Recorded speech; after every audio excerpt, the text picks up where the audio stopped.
works. You think. I'm Rick Beata. You're watching Johnny Beane TV. You're watching Johnny.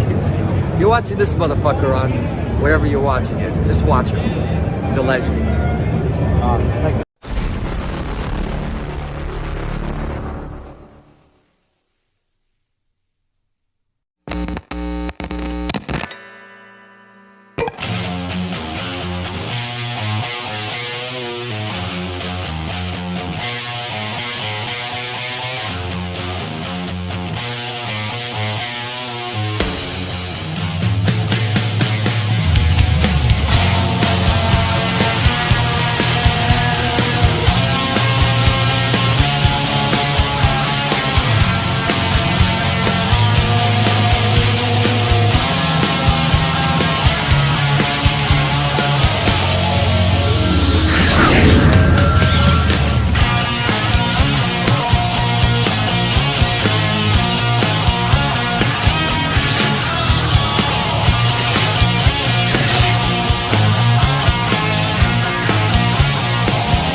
All right, you ready, Margaret? Don't be nervous. So good. We're live. What's up, dudes? We are live. This is Talking Guitars. Johnny Beane here. Hey, look at that. That was an original, actually, that song. That was something I did like I was going to say 15 years ago. Spotify and see grab your song. It says that. Spotify, Apple. You guys, Margaret Scranton is back. Backwards. It's only been about 6 years. Yeah, I was on tour, Belgium, I'm big in Argentina for some reason. It's not because of the Nazis, but I don't know, maybe. Mm-hmm. Right on. Well, dudes, welcome everybody. This is Talking Guitars. We obviously talk guitars. We'll talk some other stuff. And special guest today, Margaret Scranton. Now, you play guitar. We met really quickly. I'll bring people up to speed. We met because we both played in bands around the Bay Area. This was a long time ago. And we used to play like some of the same venues, same shows. What is it? The Stork Club? The Stork Club in Oakland. I think Paradise. Paradise really cool. In San Francisco. Mm-hmm. And then was the Stone or the Pound? Remember the Pound? That was a weird place for it to be. I don't think I played that. Alto. Just shout out to the Keystone family of the Bay Area. Keystone, Berkeley, Palo Alto, and San Francisco. Yeah. Great gigs and such a wonderful support, with Bill Graham and whatnot back then. Mm-hmm. Mm-hmm. So we're just gonna hang out for a little bit, talk music, talk guitars, talk. Let's see. What are you? Who are your favorite? Well, you play guitar. Right. Last time you were here, we saw some of your guitars. We just saw the mini guitar just now. Yeah. You have that one. I've got one. I've got a mini guitar too. Right there. Rock and Roll Hall of Fame right there. It's a Christmas ornament one of my former adult students got me. Looks like cool. Harry would play, huh? Oops. Very cool. Like a Gretsch. Well, in our time here, Pinky and the Standard are like right there in their cases, and Gibby and Coco are out in the other room because they're my working guitars as a teacher. So they go about with me, and then my first guitar is sitting here, which is just a terrible beater acoustic. I don't know how I made it through that first year, but I struggled probably because that thing's such a, the action and the body and all that. And, talking guitars that really you cut your teeth like your first car, you don't really know. But once you get through that first car and like forgetting about oil changes and learning how to change tires and stuff, then you upgrade to a better car. and you understand the, you know, Hmm. my goal is to have a Porsche at some point. Although at this time of my life, it's a Porsche or a horse because they both cost so much. A horse probably costs more than a Porsche, but you never know. A Porsche. Yes.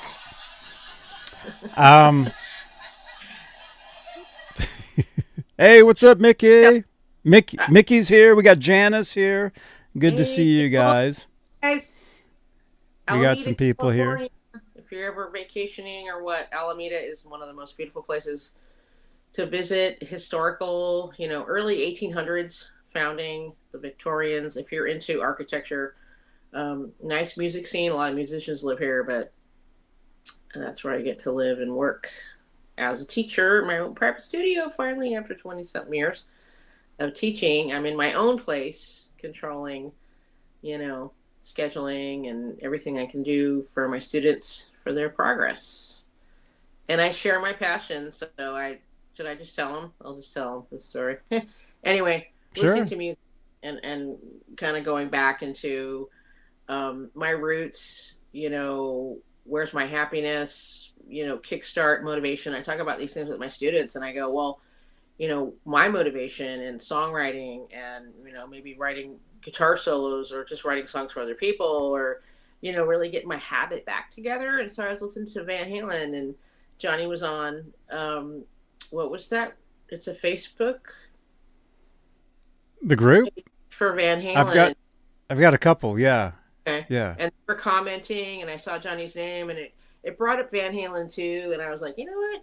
I'm going to like turn off the phone, just get into it. And I just started listening to Van Halen too. And I got this crazy idea that, you know, let's talk about let's talk about, what is it? Light Up the Sky. Cause it's obscure. It's not like Jamie's Crying, you know, all the, like the super songs. And, just now at the point in my life as a player and a teacher, I can understand so many things. Like, I'll just say, I worked on this just before we started. The intro on Light Up the Sky is like a chromatic, you know, double stop, doobie doobie doobie doobie doobie doobie, you know, and I can hear stuff and go, I know what they're doing. I was going to say the F word, but I probably shouldn't, huh? You can say. I knew what the fuck I'm doing now. It's like, As long as, you know, as long as we're 7 minutes and 40 seconds into the show, which I think we are, you can drop the F-bomb not all you want, but that's why at least every other word. But, you know, when talking about the greatness, the innovation, the passion, the synchronicity, the synergy of Van Halen. I mean, you got brothers, like AC/DC, you got brothers. Early Scorpions, you got brothers. You know, and I think that's part of it. Because they're both passionate. I mean, we were talking Randy Rhoads, and I know Kathy Rhoads, and she's married now and has a winery in Santa Rosa. And has Have you been there? In Burbank, no, but she has a wine tasting room in Burbank that they do periodically celebrate. I have friends that live, or Randy freaks that live down there and share pictures, you know, in the wine tasting, and there's posters all framed. And a little like behind glass thing with the amp he brought to Ozzy's and his shoes and like a couple of things. That's why I was saying to Johnny before we started that I have a tour book of, it's got to be Diary of a Madman, where my brother went and they were saying Ozzy, and I'm 12 going. Ugh. Then 6 months later, I'm like they were there and then I went to concerts when I was young, always with my brothers, so I was safe and went all, you know, and they got a pick and they taped it in it. It's a medium Fender though. I don't know if you played mediums, but you know, extra heavy Fenders, beep, forever. And he gifted it to me, and I've been saying that we need to go down on the anniversary of his birth, because the anniversary of his death, people probably know, was last Thursday. 44 years, but I would much rather celebrate his birthday and his existence and all of his works, and you know, not say, if he'd have lived, what would he have done? It's like, man, you know, that's just like nothing you can know. Celebrate it, you know, go learn those solos, man. Randy's work I don't mean to downplay Eddie. We're going to talk about Eddie over here going, totally different player, you know, but we're going to gift the tour but to her this December, and I feel like that's just like huge. I have to get my real ID because I can't fly in California unless I have a real ID, but I'm taking care of that, and I figure, you know, whatever, you know, it's just steps you got to do for certain things, no big deal. But so, anyway, yeah. When are you going down there? December. You're planning? You're planning that? We should go. Ooh, come with me. We'll film it and give her the book together. That'd be cool. I've been planning on going down there. Yeah. We should. I can't. I know a couple of people that want to go too. Let's all of us go. Oh my God, party. We'll Uber and we'll drink on the plane. No, I'm just kidding. Well, you could, but I'd rather drink after. On the way back, we could have drinks after because we'll go, oh my God, that was awesome. Or you don't want to because you're so high off the experience. His birthday's on a Sunday, and it's Ontario Airport. It's San Bernardino, and the airport, it's like 20 minutes maybe south. It's super close to the airport. Originally he was in a building in a mausoleum, right? Which just, you know, you've been in those, right? Where it's just the marble. And and then later, yeah. I'm sure Ozzy and Sharon, of course, I'm sure Ozzy had a lot to do with it. He has a mausoleum, this giant marble thing, and it's right by the entrance as you drive by, and it's like Mountain View Cemetery, which is kind of funny because we have one over here in Piedmont too. It's on a Sunday. That's perfect. Fly down early. The family usually gets there around noon, and they usually hang out for like 5 hours. I used to just fly down noon, and I would stay till Mom left. You know, and then I haven't been since she passed, and they usually leave around 5. And Kathy's been upholding like everything Mom did.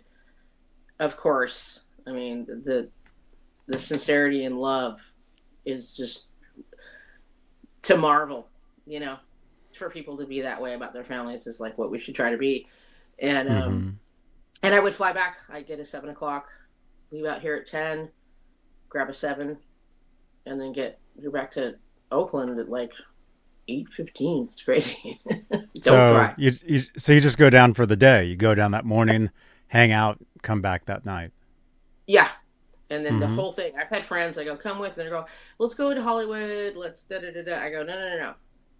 It's just about the family and the people. They come from all over the world. All over the world. It's crazy. And sometimes first timers, or there's a group of us I went like 7 years in a row. There's like a group that's always there. You know, we're like, hey, how you doing? But there's then always newcomers, and the mom was like, she would talk to anybody. You know, she was so, I got to sit with her for 2 hours one time. I think it was the first or second time I went. No one was there, and we just sat, and she said, I'm sorry, there's not a lot of people here. And I said, I get to sit next to Dolores Rhoads for 2 hours. Like, I'm like a kindergartner right now. It's like, no, this is great. So, but yeah, I'm going to do it. Let's do it, everybody.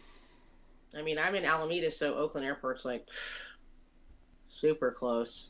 Don't go out of SFO for You can walk over there. Yeah. It's not far.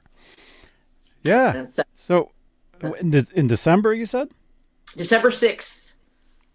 And December 6th. He was born in 56. Oh my God. Is he going to be what? 70? He would have been 70. Well, dang. Well, I mean, you never really die. So his previous spacesuit would have been 70. But his soul is eternal, like all of us, you know. Let's say hello to some people. We got David. Hey, David, welcome. We got Mickey Settlemeyer. Hey, Mickey. Howdy. Mad Hatter is here. Billy is here. Am I still doing Saturday night shows? Yeah, Saturday nights. Margaret, you gotta join me on a Saturday night sometime. Could probably do that. We could actually do like an IRL show at some point because we're not far from each other. We could actually hang out, you know. What? Play some guitar or something, or go, you know. That would be cool. You know, do something cool. I mean, that's how we met. was playing clubs, you know. At first, I would have my rehearsal, but looking at Eddie now, I was so intimidated by the majesty. I'm going to use majesty. I was just so in awe. That's why I started playing guitar. September 17th, 82, Cow Palace, San Francisco. That was it. I was done. But I'm also a crazy fan, like super crazy fan of just listening to the albums after school, you know, looking at Circus and Pit Parader. Yeah. I still have a bunch of them. I collected them. We were kidding around earlier. My retirement is my rock magazines. I have a bunch of guitar magazines, but then Eddie and Randy. Because, you know, you covet what you love. So does that sound like Silence of the Lambs for a second there? Uh-oh. I don't know, but do you know? Hey, what's up? Real Mr. Zombie. Lamb reference. Oh my god. Oh. Mr. Zombie. Hey, good to see you, man. Real Mr. Zombie is here. Okay. Let's see. Bay Area Rich is here. Rich, he's a huge Randy Rhoads fan. All right, buddy. Let's arm wrestle. Let's toast, actually. You guys may have been at the same show. So wait, you said you saw... That was Randy you said you saw. My brothers went, and they were Ozzy. They went to Tower Records in Fremont, California, and met them and got stuff signed. And I was just 12 going, what is that? That's dumb. And 6 months later, I'm 13 and ish going, oh my God. Like, I had no idea. Yeah. That's what's so hard about Randy is, like, he had already passed. You know, I got so many years. I saw Van Halen like 6 times in concert. The US Festival. Should we bring that up? US Festival. What? I was 15 and my mom drove me down because she just loved how obsessed I was. Actually, she really, you know, supported it and drove me to the US Festival to see Van Halen. Pretty cool. We were super close, although they made us wait an hour and 15 minutes. I think it was Ozzy, Scorpions, Ozzy, Judas Priest, Triumph, and Motley Crue on their first album. That was crazy. And Van Halen was the headliner. It was a 3-day show. I think they call it New Wave anyway. Bowie was the headliner, but the parking lot and all the stuff was like, they were trying to be the first Woodstock, I think, because it was a disaster for us people coming and going. They did not plan like 3 days of like, I don't know, 100,000 people showing up each day. Like, I guess we were all supposed to buy all 3 days and just stay. Anyway. Questions? So, wait a minute. Oh yeah. US Festival. That's incredible. But I'm so lucky. But the show. Well, Rich, you're in the chat. Bay Area Rich. Yeah, Bay Area Rich. What was the show? What was the Ozzy show or the Randy show that you missed? Santa Cruz. Santa Cruz? Yeah, they saw him in Santa Cruz. That was where they got the pick and the tour book. I'm in Santa Cruz. Yeah. Where? Like the big place? Like, what's a big venue? I just know the boardwalk. I've lived here 11 years. I've never seen a show down here. Well, actually, no, that's not true. I saw a show at the boardwalk one time. Yeah. It was... Rio Theater or Catalyst? Yeah, they weren't playing like Cow Palace. You know, they weren't playing Those are big. It was smaller because they were poor, man. When they first, that's why we were saying like Bob Daisley and Lee Kerslake couldn't commit to the tour. And that's why they got Rudy Sarzo and Tommy Aldridge. I believe Tommy Aldridge was their first pick, but he was touring with Uriah Heep. Wow, I'm full of information. It's my life that I'm like, don't ask me how to like do computer stuff and certain things. That's all. Everyone knows all that. I have not had a microwave for over 3 years. Can you believe that? I tried to grow my own vegetables. It didn't work. I wasn't very good at it. I haven't had a microwave for 11 years. Really? Because I kid my students and they go, oh my God, how do you live without a microwave? The only thing you're missing is microwave popcorn. I have a beautiful convection oven, and I toast bagels in the oven. I Yeah. read stuff in the Same. oven. Same I eat a lot here. of vegetables. I like a lot of like fresh vegetables, which is just out of the refrigerator. There's no cooking, you know. I haven't Hmm. been eating meat for, I don't know, like 5 months, I think it is. It's Wow. expensive. I'm not a great cook. I'm single, so like, how? What do you get? All those pork chops, and I dry out chicken, so I'm not really good. So I kid around, but I could honestly couldn't like kill an animal. And when I see pigs and stuff, I'm like, that's my favorite: pork chops, bacon, and ham. Oh Lord, what's your favorite Hmm. meat? And I'm like, you know what? Like maybe it doesn't matter. And so I'm just not eating meat right now. Yeah. Would I eat No, meat from that's cool. favorite Pecca Azul, previously La Pinata in Alameda? Oh my God, their pork. Oh Lord. I might go and eat that, but I just don't. It's like every day I just don't. And I'm like, but Yeah. Well, that's a good way to like with stuff that's not good for you. Just every day, just don't, and be like, oh, I can always do that later. yeah. And I mean, what they do to animals, we don't want to derail, but how they treat animals and the way corporate markets things is a lot of dishonesty just to get you to do it. And I get it, I get it. Marketing, advertising, it's hard, Hmm. it's hard. Hmm. But when it becomes dishonest and if it harms people, then, you can do better than that. Oh, and one of my songs, it says, what is it? Take your war and your corporate drugs back. I'm not going to live on what you have to give. And then it says, I'm going to take my life where I want it to go. And when I wrote that, if I can share, can I elaborate? I'm not going to live on what you have to give. And I could have said what you want to give. So I love every word. I love Ralph Waldo Emerson, by the way. And he is so selective on every single word. And that's what I love about lyrics. I don't sing, but I love writing lyrics. And I admire lyricists so much for, I feel, the way they select each word. Every word. Oh, and so on what you have to give is different from what you want to give, because want is intent and have is no care. It's just, I have this rock and I want to sell it to you. I have this bridge. Hey, the Brooklyn Bridge. Hey, it's a scam because there's no sincerity on your consideration of what your business is, like healthcare insurance. Okay, I said I wasn't going to derail. You're not really offering people healthcare insurance. You're taking our Hmm. money in fear if something happens to us.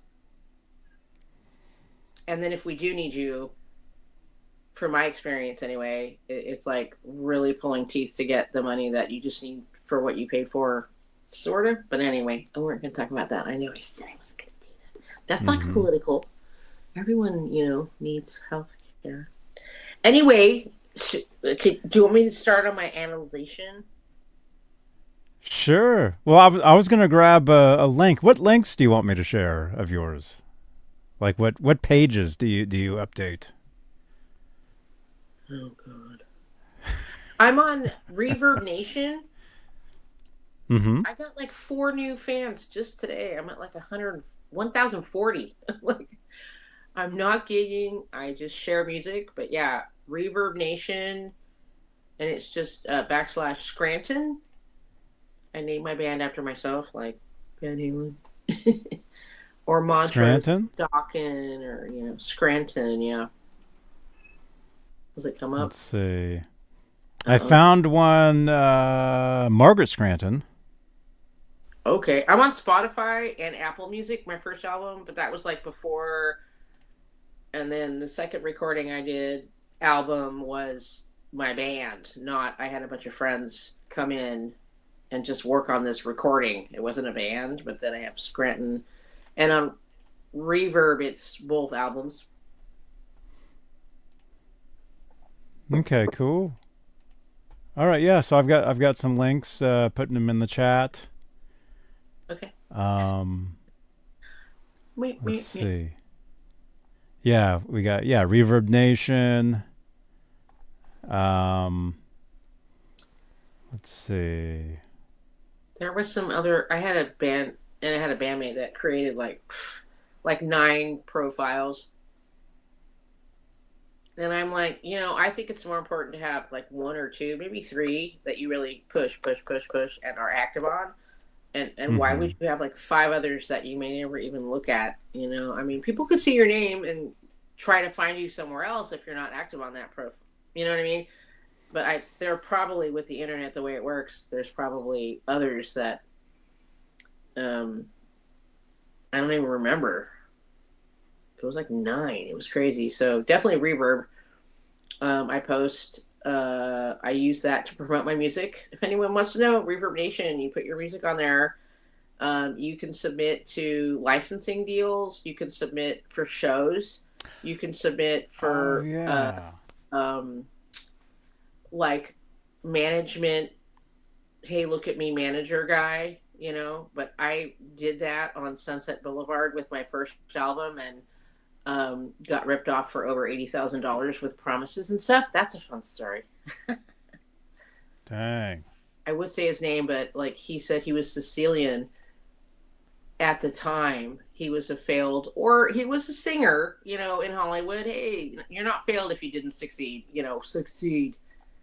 It's all a game of cards, but you can't win if you don't play. I mean, you get in there. I teach now, and I love what I do, and I still write, and I want what. Local musicians, we still share what we are. Famous, it's like, it doesn't mean you failed, but I think he didn't like musicians who were aspiring because he was like angry at you because he wasn't the star now or whatever. But there you go, Janice. My CD got shopped in Europe and New York and Los Angeles, as far as he said he did. With all that money, you'd think it did happen. But at some point, it would be really funny if that came back around. They're like, hey, we want to put you in a movie. The song is great for our movie, and this, that, and the other. And maybe he did serve a purpose, I don't have any. Yeah, you never know what's going to happen, because I was in a band at one point. Let me just say, they were putting like a logo on flyers that like was BS, right? And I didn't like that. That's one of the reasons why I left the band, because I'm like, that's dishonest doing that. Copyright infringement? Oh, yeah. Okay. So they were doing that, and I'm like, yeah, that's not cool, and I split. 2 years later, I'm in a band, and we do a tour, and it's sponsored by that actual company. So and I'm not going to say, I'll tell you later if you want to know, but I had the actual like logo for real a couple years later, so you never know what's going to happen. Well, we did the Ramones, right? The Ramones tribute band. And the singer, she copied the logo. I mean, I don't know if anybody's going to tell anybody. I don't know they're not really doing much. I think they had one reunion show recently, but that's years ago I left. And it was the logo, and they put our names on there, just like Johnny, Dibby, if you know the Ramones logo. She's like, Linda, Johnny's wife, because she's the representative of the whole estate for the Ramones, Johnny's wife. And she was just like, if she really likes us, I mean, you're in your late 40s, early 50s, and you sound like you're 8. You know what I mean? Like, I don't think she's going to go, hey, we like you just to like you. She's going to go, what the fuck are you doing? Whoops. Using our logo. We were so close. I thought we never really made any money. The whole idea was to play casinos and, do different stuff. After I left, they had some big paying gigs. But I just thought, what's ironic is, do you want to hear an ironic story? Is years before my drummer, Kim, who were best friends, she decided to have a family and not really pursue music, which was kind of a bummer. But here I am still doing my thing. And the singer for the Ramones, Rhonda, and I don't know if she's in there. Everybody knows Art and Rhonda. They're wonderful. Art and Rhonda, they had jam nights all over the Bay Area. They're like a Bay Area establishment for jam night. And she has a killer voice. And she was the lead singer. She formed the Hormones. But way back when, Kim, the drummer, she's like, maybe Rhonda will like us and take us under her wing, and help our career. That didn't happen. But then the years, 20-something years later, Rhonda's like, maybe Johnny's wife will like us. I'm like, that sounds really familiar. You just got to do your own legwork, man. You can't just wish somebody's going, one person's going to come along and go, okay. You just keep chugging along and you make your life, Mm-hmm. Oh, should we show the picture? I was nervous about being on today. I told my student Zoe, like 9 years old. And she drew me this. Oh, look at that. You got this. Yeah. And we're having fun. Am I doing all right? I am a show off. But then I'm like, what? And so I feel like, pursue everything with music, and if you have to, or it's a part of your life where you should do what you love. Definitely. I love photography. Mm-hmm. I mean, I got this picture. That's one of mine. And making a living showing photography and earning a living, hard that is. That's harder than being a musician. Yeah. But Andy Summers, bless his heart. Bless his heart.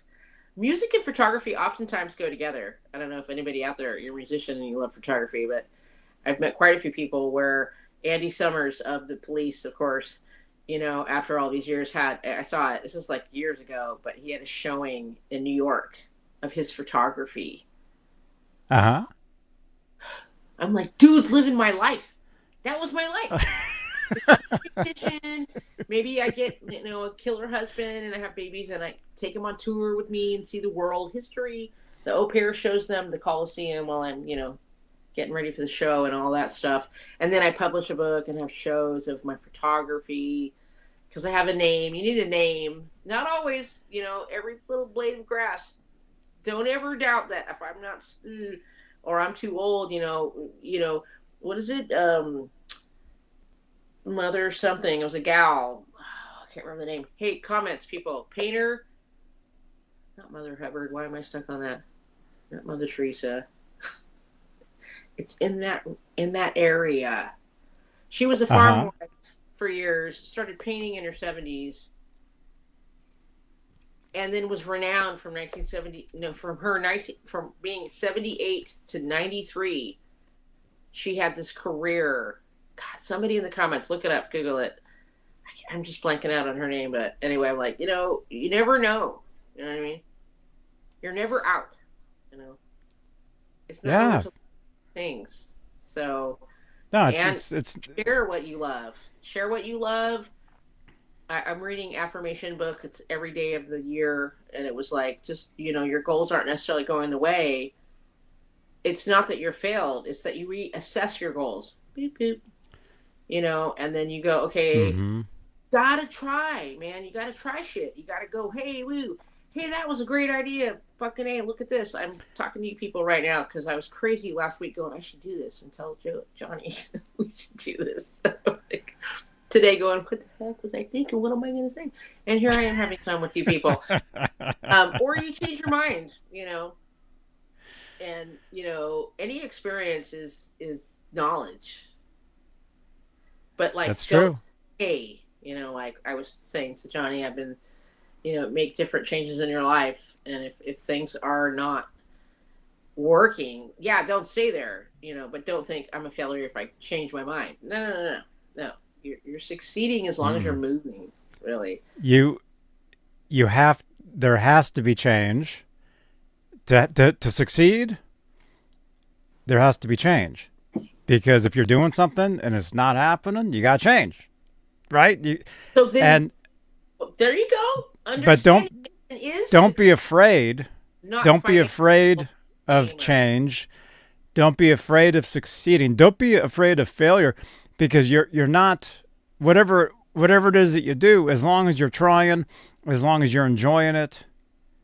I mean, even if you're not enjoying it, as long as you're doing it, because you never, like I said, you never know where you're gonna get, whatever. Well, because I think, like, I might say my ex-boyfriend is like, if I'm not enjoying it, I don't want to do it. And I would say, actually, I feel like adulthood is doing the things you need to do. Like, I was insurance car shopping, and I dread it. And I actually decided one day, I said, you know what? I'm going to talk to these people on the phone. I'm going to tell them this is the price I need, and I'm going to enjoy it. And I actually did enjoy it. And I found a lower price, and I'm canceling my insurance to go to this new one. And so when he would talk about, like, I only want to have fun, and I'm like, you're never going to have satisfaction and foundation and confidence. Confidence comes from doing the things. But when I chose to see it as I'm going to like this, it was a better experience. And I got a better break. Mm-hmm. So, like you said, like, enjoying. But if you enjoy the process, ooh. Enjoy the process. What is it? A travel journey is better than arriving. So working through the day-to-day and feeling like a balance. I'm choosing not to not like this. I'm saying, okay, it's something I need to do. I'm satisfied in the end because I did it. So then it was positive, right? Like, we could go into, if anyone watched the peace walk of the Buddhist monks from Texas to Washington, D.C., waking up and saying, today's my peace day, choosing how I wake up and look at the day, then the day unfolds with a lot more joy and grace. Then when, if I share Buddhism, you don't prepare for a storm.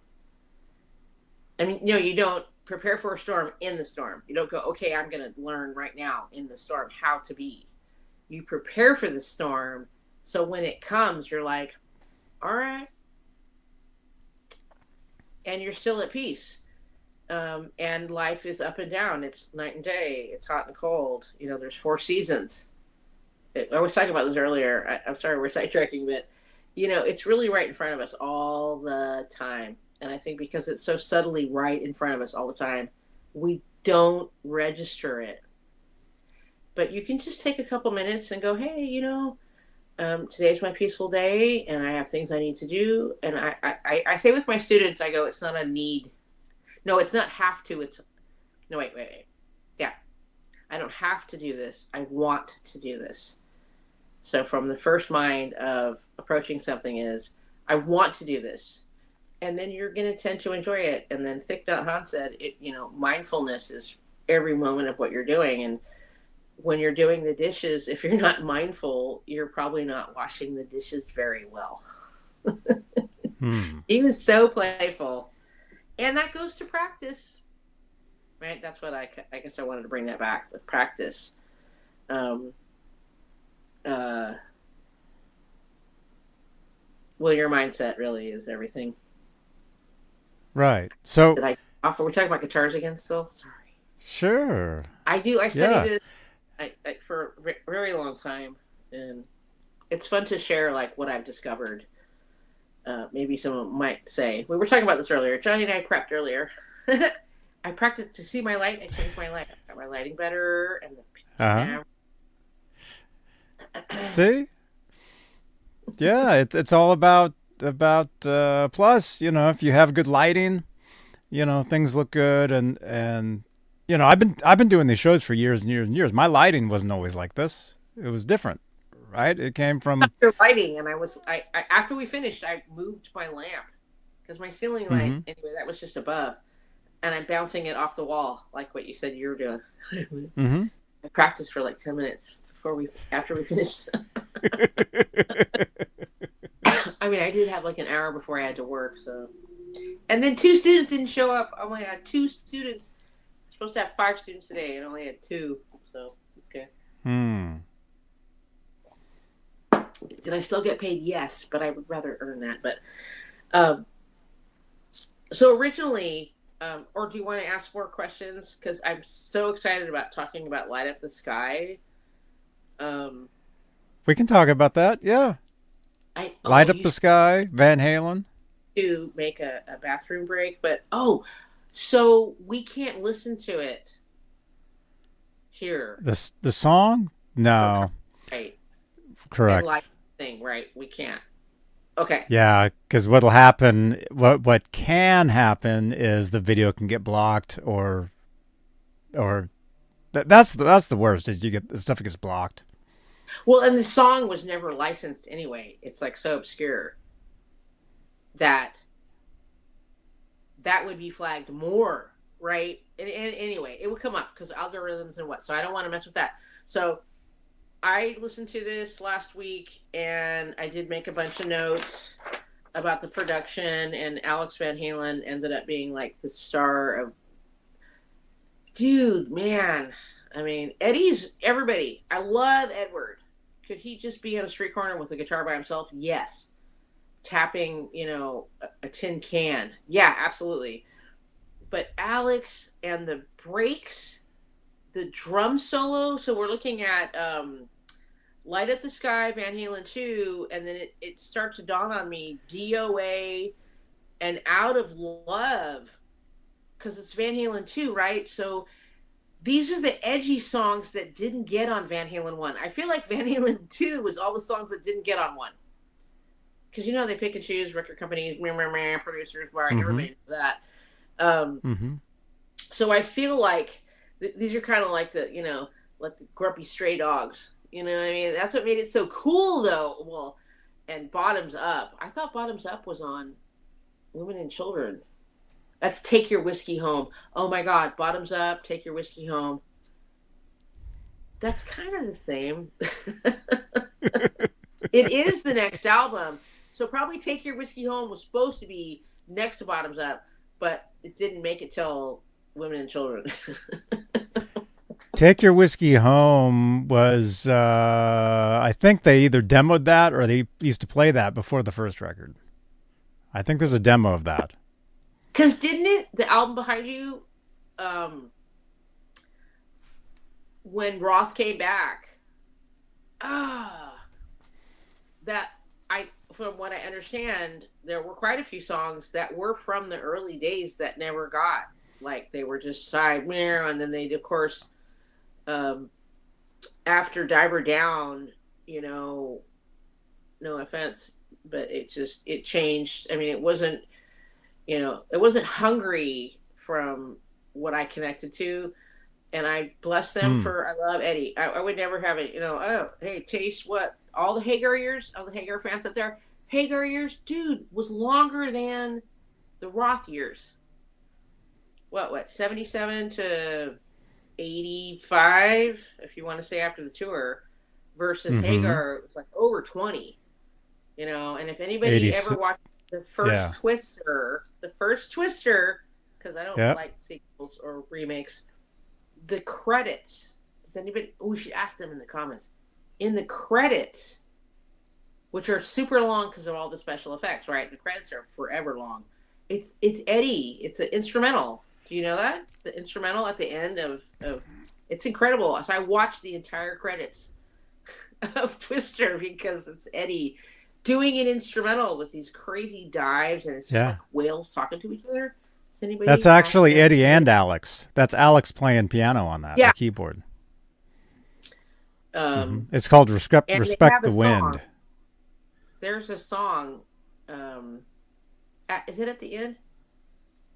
Goo Goo Dolls is on that. Tori Amos Twister? is on that. Yeah, I couldn't believe Tori got on that soundtrack. Tallulah, I'm like, out of all of her songs, that's on there, and then Clapton, because Seymour Hoffman was the cuckoo. Oh God, that was so sad.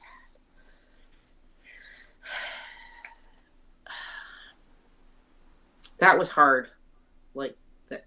I mean, I wouldn't say Chris Farley necessarily as similar, but the same of such a lovable person that wasn't the chiseled man, like in Hollywood, oh, she's gorgeous and her tits are perfect, crap. You get Melissa McCarthy, who I love and adore, like character actors, you know what I mean? It's like, what are we doing to ourselves? What do we demand of ourselves?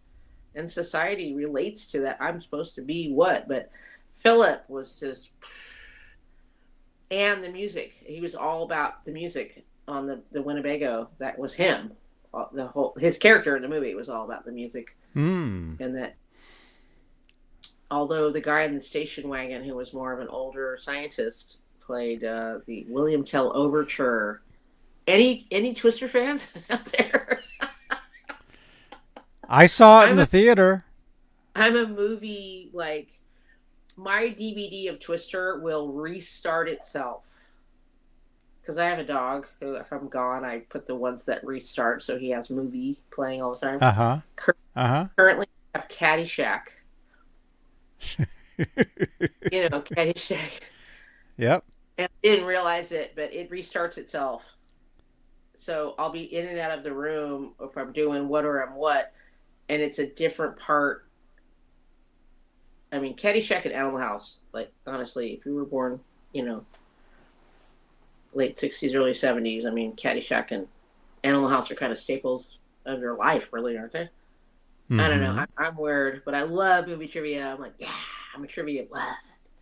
I didn't know any of the To Kill a Mockingbird trivia questions, and I was pissed. I'm like, fuck, when I don't know one, I should know it, right? So I did. I read the book and I watched the movie. So I should probably watch it again, but so I would know the answers. I'm terrible with Monty Python, though. Ugh. So I still have work to do. Yeah. I go, like, pop out to the restroom, and everybody should listen to it. I guess my point was,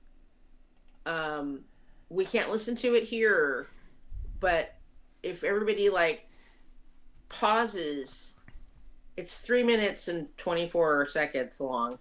Yeah. On replay. To it. On replay. Everybody listen to what is it? Light Up the Sky? Light Up the Sky, Van Halen 2. But then I'll go ahead and I'll put that link in the chat. Van Halen, Light Up the Sky. DOA and Out of Love. Because I went through the whole album today, and I was just going, wait, like, all the super edgy, like, the angry stray dog songs, if I can call it that. And then it reminded me of, I'm just going to say, on Van Halen 1, Atomic Punk, I did not like. It was so harsh. Atomic Punk. But then now I'm looking back, because it's years later, it's 44 years later now, that I'm looking at Van Halen 2 and the super edgies, and I feel like Atomic Punk got on Van Halen 1. You know what I mean? They put one grumpy meow. It was more the vocals. Atomic Punk. That was it was harsh to my ears. I have to say, I grew up on, Led Zeppelin. He sang high, but Zeppelin and, like, Jim Croce, and when Guns N' Roses came out, it kind of was the same thing. Axl, but they were great. Appetite for Destruction. I did see that show at the Warfield. What? That was awesome. I still have the poster. Anyway, let's listen to the song. I'm going to take a quick break. Cool. My dog real quick, and use the restroom and maybe fill my cup. Okay, cool. Be right. Okay. Ding ding. All right. So I put in the chat for you guys on replay. Go ahead and listen to Light Up the Sky if you guys haven't heard it. I've heard it. I've heard it more times than I can admit. So I know it.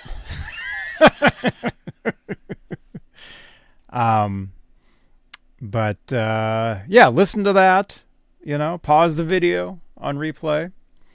Check it out. Margaret has some notes for the song. And we're just hanging out. We're just having a good time. So, but hey, who's here? Who is here in the live chat? Where are you guys watching from? Let us know. Let me know. I am in Santa Cruz, California, and I can't believe she said that that's where the Ozzy Osbourne show was, Santa Cruz. That's pretty cool. We're gonna have to look that up, man. Actually, I'll just do that right now. Ozzy Osbourne, Santa Cruz, 1982. Blizzard of Oz tour. Ozzy Osbourne promotes Stay on the Green and Santa Cruz show in Bay Area, 82. Oh, wait a minute. Okay, that was at the Santa Cruz Civic Auditorium. So that's just downtown.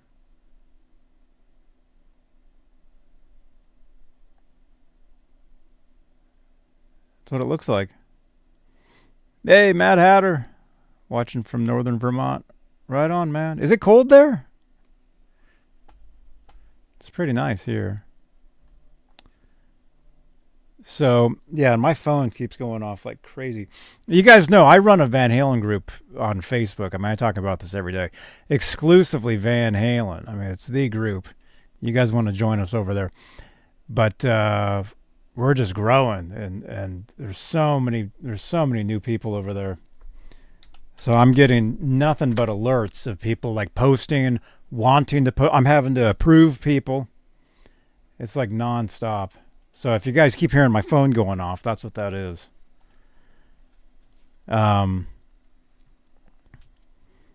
Music Man, what's up, dude? Welcome, man. Actually, while we're waiting for Margaret to come back, I'll just go over to the Van Halen group. This is over on Facebook. We got 41 participant requests, so I'm just going to approve them all. And then what'll happen is we'll get all sorts of new people, new stuff. So we'll do that. Let's see. Is it cold there? Mickey, what's up, dude? Good to see you, man. And hey, music man. Oh wait, where are you? Oh, you're on Twitch. Music man, no worries, man. All good. All good, dude. Yeah, Andrew. Yeah, Andrew, man. Good to see you, dude. Yeah, thanks for tagging me over on Instagram. Thank you so much, man. Let's see. So again, my guest today is Margaret Scranton, another local Bay Area musician. We used to play the same venues, the same shows years ago. But she's over on Reverb Nation, so you guys can give her a follow right there.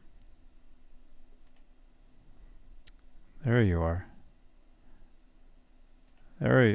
Oh, wait. I gotta do this. There you are. I'm sorry. You're back. Huh? Oh, the laptop turned off or something. Wait, where's my cup? It's all good. Oh. So. So yeah. So we told everybody to listen to Light Up the Sky. Okay. So let me see. We got some questions, but I think they're all for me. Mad Hatter, really excited. They've got many new subscribers and viewers. Oh, dude, yeah, we're growing all the time, man. We got tons of new people here. All the time. And Music Man, Andrew, also I asked you earlier, you left the stream, is that EVH Gear? Yes, EVH Gear Live on Instagram is me. That is me. That's my EVH fan page. And what's that? This is my screensaver.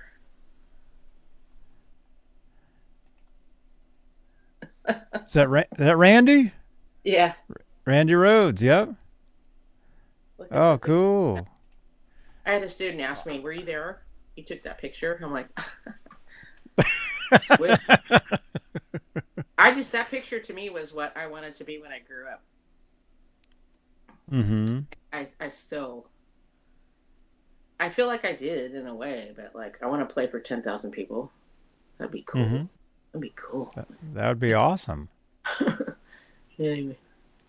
That would be great. And it's pretty crazy though, huh? It's like, we grew up, on, learning instruments. Well, we're still learning. Like, you never stop, right? You're always learning. But, I'm trying to teach piano, beginner piano, mm-hmm. and I'm okay, but I'm practicing a whole lot to be worthy of my students. So yeah, and rhythm, and I'm an electric bass student, and I think electric bass is so fun. I would love to get a rig, and I would join a band as a bass player, and just have like a time of my life. Singing, probably not. I studied, and I'm really pitchy. I would not hire me to be my singer. I mean, Ann Wilson, and Dio, and I studied Ozzy a lot, and I kind of sound like War Pigs was the song I used to practice.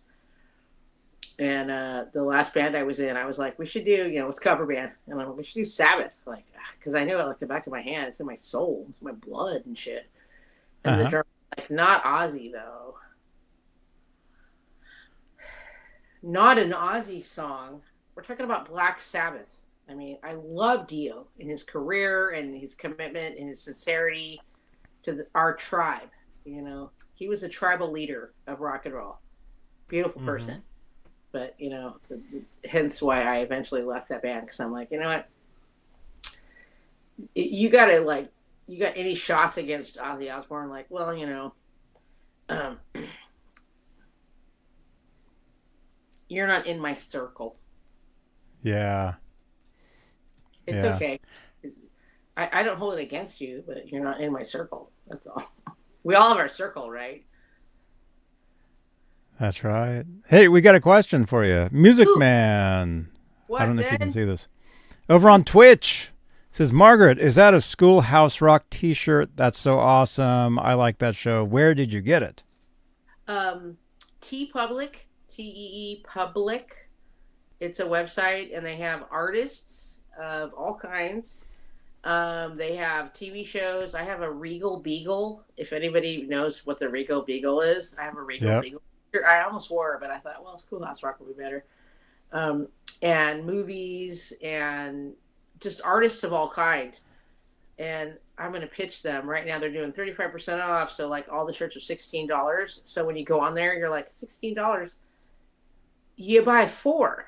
So anytime I go on there, I never buy 1. I'm like, I'm paying for shipping, but yeah, they're great. There's other ones, but that's one that's where I got this. And you just punch in Schoolhouse Rock. And like Scooby-Doo or, but I did a Randy search at one point, and I bought like 4 Randy shirts. I need to get some more, I think. But then Eddie, oh God, the sad story by Eddie one. It was Snoopy under a tree going, when I'm, pondering my thoughts, I think about Eddie Van Halen. And I was like, yeah, it's under a tree, and it's too small.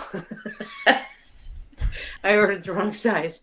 It's in my dresser folded. It's like, if I ever get skinny, I can wear that. But I'm like, I don't know about that.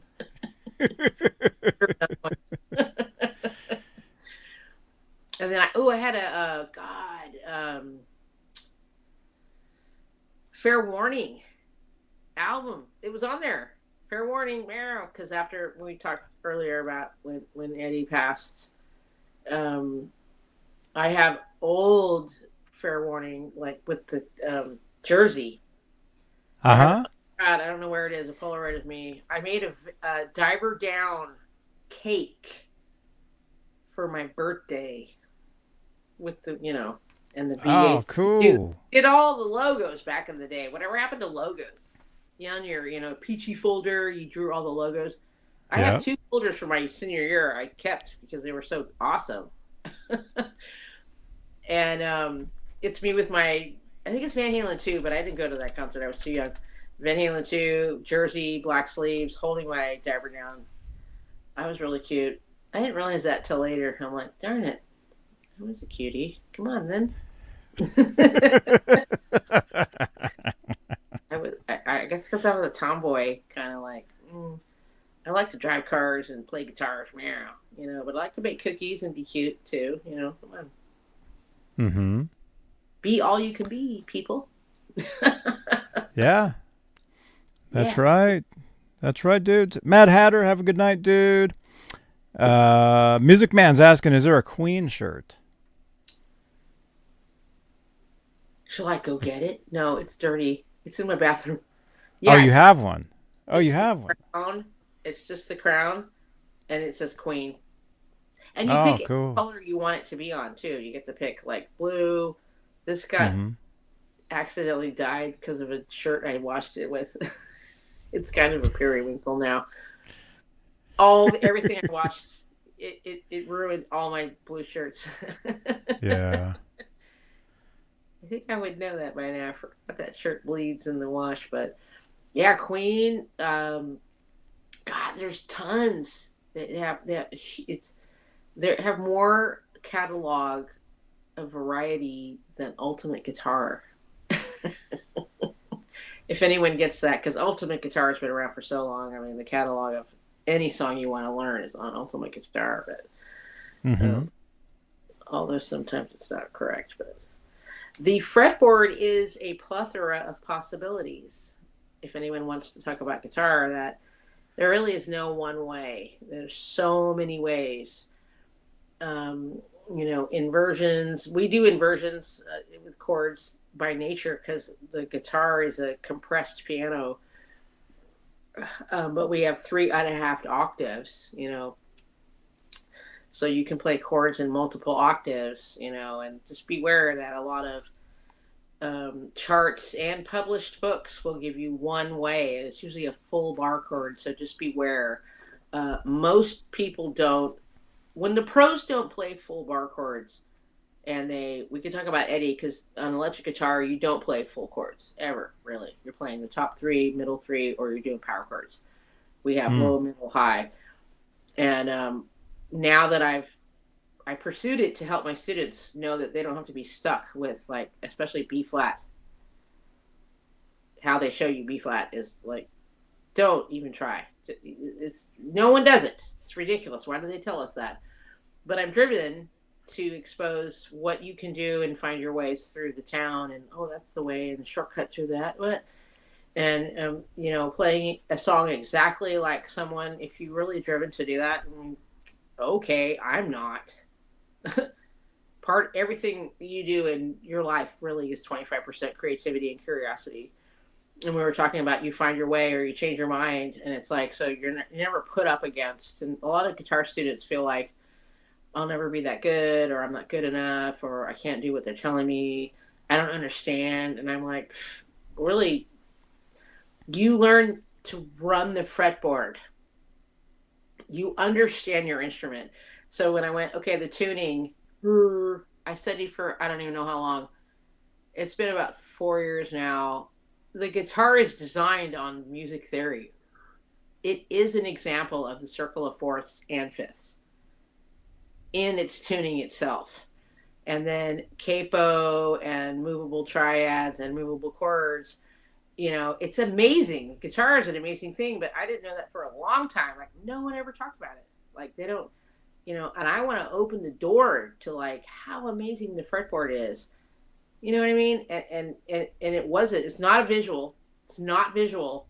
So that's what makes it hard. But, like, there's so much fun to be had. And I'm going to go back to what Johnny and I were talking about earlier. A lot of the new videos of Eddie since he passed, I'm so grateful. And still more Randy stuff's coming out. Although his life, the time he was in the spotlight was very limited. Eddie is having so much fun, and when you watch him tapping, it's like this. I have no idea what he's doing, but I'm amazed. Okay, you enjoy his playing, but he's linear. It's all linear and double stops. The opening of Light Up the Sky is a double stop chromatic. Digga digga digga digga digga. Or he's going up. He's going up, I think. The guitar goes up, the bass goes down. Yeah. So there's this like, that's Paul McCartney thing too. The Beatles. It's always one down, one up. I mean, Stairway to Heaven, right? Mm-hmm. He's going down on the bottom and he's going up on the top. I mean, it's a piano thing, though. It goes back to that, how music is created. But really understanding your instrument, being curious. We do discovery. I do a discovery where I don't tell you. And the funny part is when I first did it, it was movable triad shapes, which I learned from Stairway to Heaven, believe it or not. I didn't know what I was doing, and now I know what he's doing. And I was telling a student today that, you don't have to know what you're doing. It's all technique and muscle memory and rhythm, and you're playing it, and that's great. But if you know what you're doing, you can relate it to the next song and the next song and the next song. And every song is just like, hey, look at that. I know what that is. One, you remember it better, and you also enjoy the learning process, right? So if you get that, I can't, man, don't ever say that to yourself. Maybe you just don't want to. I had a student, she's like, so-and-so is better at me on, I forget what it was. She's like 10. So-and-so's better on me than this instrument than I am. And I said, but you're really good on ukulele and you can sing. And she goes, yeah, but I'm not concerned with what I'm good at. I'm concerned with what I can't do. She's 10, right? And I said, you know what? Maybe you just don't want to be good at it. And don't put yourself down for what you see someone else better. Admire them for what they're doing. Be inspired in what your strength is. Mm-hmm. Lord, I mean, when I'm with little kids, I'm like, I want to help program their little minds to be confident. And there's, well, they don't understand. I mean, there's always going to be somebody better. Always, no matter. If you want to be, no matter what you do, there's always going to be somebody better, and those are the people that you should learn from, be inspired by, and surround yourself with positivity. Surround yourself with people who are better than you. I'll give two examples. Bruce Lee said, do not compare yourself to other people. Like the line, I don't want to bring up politics. If it's politics, it's more humanity than it is anything at this point. Mm-hmm. To cut the other person's line to then say, I am. He said, you don't even pay attention to that and you work your own line. And Randy Rhoads, in an article, of course, no, I didn't get to hear him say it, but he said, be your best self. Don't compare yourself to other people. And Dave Gilmour saved me also with his slow playing, and his bending is like, every note with Dave Gilmour is perfect. Brian May, also underrated, and Pat Benatar, Neil Giraldo, is a phenomenal guitar player. And it's not about who gets noticed or when they go, who's the greatest guitar player? There are so many, and any one of those people, like Jimi Hendrix and Randy Rhoads and Eddie Van Halen, they would all sit around and go, they're better than me. And that's what makes you great, is finding your own best self. Chet Atkins, there was a quote, he's like, yeah, he goes, I do it my own way, but there's so many people that are better than me. But the humility is finding your best self and continuing. I mean, Jeff Beck, can I end on Jeff Beck with who, Jeff Beck and Lisa Marie Presley died back to back.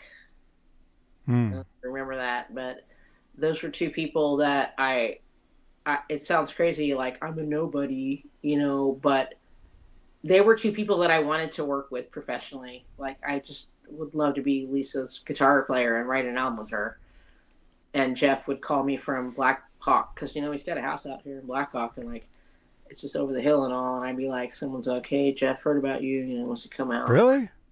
Oh, that was my. He had a house over there? No way. Yeah, because he's a car collector, and there's a big museum. Yeah. It's a big car, I've been there. And The Blackhawk Car Museum. Yeah.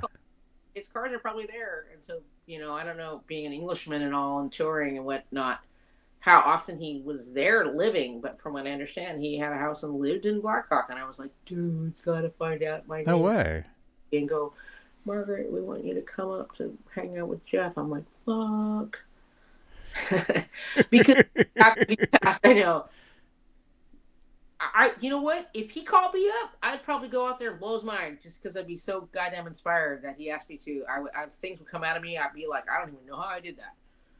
But since you're standing there, and people said after he passed, and this is what I want to be like I want to be like Jeff, that he never stopped evolving, that he continued to evolve as a guitarist and a composer musically. And, you don't think about Jeff as like a shredder. No offense to shredders and all. Like, it's a community. Like, okay, bless your heart. But to the depths of expression for the listener.